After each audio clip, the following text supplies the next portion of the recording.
जंगल में रानो चिड़िया अपने लिए नया घर बना रही थी, लेकिन उसका घर बाकी सबसे अलग था। नारियल का घर। ये नारियल का खोल लोहे जैसा मजबूत है। अब चाहे कैसी भी आंधी आए, मेरा घर नहीं टूटेगा। तभी गोरी कौवी और कालू उड़ते हुए वहाँ आते हैं। पागल हो गई है क्या रानो? कौन नारियल से घर बनाता है? इतनी अकल किसी ने भी नहीं दिखाई। तू बस सबको दिखाने के लिए नाटक कर रही है। हंसो जितना हंसना है, कल वक्त बताएगा कौन सही है। अचानक बादल गरजने लगे, बिजली कड़की। बंटी कबूतर और मिट्ठू तोता अपने घर की खिड़की से बोलते हैं। अरे ये कैसी हवा चल रही है? मेरा घर तो हिल रहा है। अरे मुझे बहुत डर लग रहा है। ये तूफान है क्या? हाय, मेरे अंडे घर में हैं। अगर घर उड़ गया तो मेरे बच्चे कभी जन्म भी नहीं ले पाएंगे। कोई मेरी मदद करो। इसी बीच बंटी की जोड़ीदार बबली कबूतरी भी अपने घोंसले से चीखती हुई बाहर आई। बंटी, बंटी, ये तूफान तो सबको छुड़ा देगा। हमारा घोंसला कितना कमजोर है। अगर ये टूट गया तो हम दोनों कहाँ जाएंगे? मुझे समझ नहीं आ रहा क्या करूं। तूफान और तेज हुआ। अब तोता और हरियाली तोती अपने अंडे लेकर मदद के लिए गोरी कौवी के घर के बाहर आए। गौरी बहन, जरा हमें अपने घर में जगह दो, तूफान थमने तक। मेरे पास खुद जगह नहीं है, तुम्हें क्यों अंदर लूं? कालू भाई, तुम तो समझदार दिखते हो, हमें अपने साथ ले लो। मैं किसी की मदद नहीं करता, सब अपनी अपनी जान बचाओ।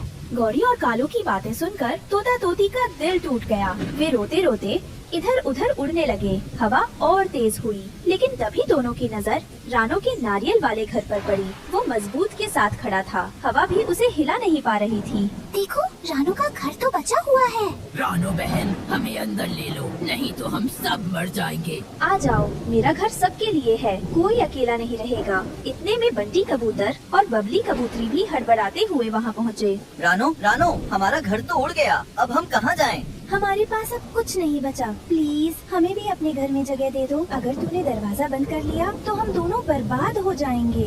नहीं बबली बहन, यहाँ कोई दरवाजा बंद नहीं होगा। आ जाओ, ये घर सबके लिए बना है। धन्यवाद रानो, तू सचमुच सबकी सच्ची दोस्त है। रानो चिड़िया का नारियल का घर सिर्फ मजबूत ही नहीं था, उसके अंदर एक गुप्त दरवाजा भी था। वो दरवाजा खुलते ही सीधे दूसरे जंगल पहुँचा देता था। दोस्तों देखो, जब भी हमें फल सब्जियां खानी हो या खेलना हो, हम इस दरवाजे से सीधे समुद्र पर जा सकते हैं। वाह, ये तो जादू जैसा है। हाँ, हमारे बच्चे भी यहाँ आकर खेलेंगे।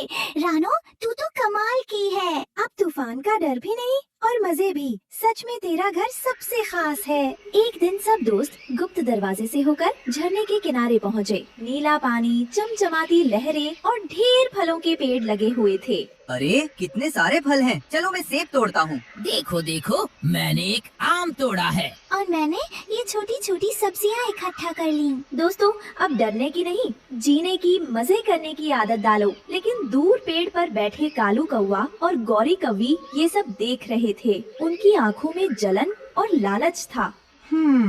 तो ये है रानो के घर का राज, ये एनीवेयर डोर जो सीधे समुद्र ले जाता है। और देखो, इन्हें मजे कर रहे हैं, ताजी सब्जियां और फल खा रहे हैं। हमें तो कभी बुलाया भी नहीं। रानो खुद को बहुत चालाक समझती है। हमें ये राज चुराना ही होगा। अगर दरवाजा हमारा हो गया तो पूरा जंगल हमारे आगे झुकेगा। रात का सन्नाटा था। सब पंछी रानो के नारियल वाले घर में चैन की नींद सो रहे थे, लेकिन अंधेरे में दो कालू कौवा और गौरी कौवी घर के अंदर गए। अगर वो दरवाजा हमारे हाथ लग जाए तो हम पूरे जंगल के राजा बन जाएंगे। गोरी, तू उस तरफ देख, मैं ये देखता हूँ। दोनों धीरे धीरे नारियल के घर की दीवार टटोलने लगे। कभी दाएं देखते, कभी बाएं, कभी चोंच से खटखटाते, कभी पंख से थपथपाते।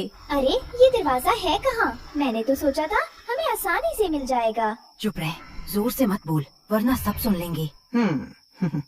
रानो ने बहुत चालाकी से छुपाया है, लेकिन याद रखना गौरी, कोई भी राज हमसे ज्यादा देर छुपा नहीं रह सकता। तो अब अगला कदम क्या होगा कालू? अब हम सीधी ताकत से नहीं, दिमाग से काम लेंगे। रानो को धोखा देकर ही उसका राज निकालेंगे।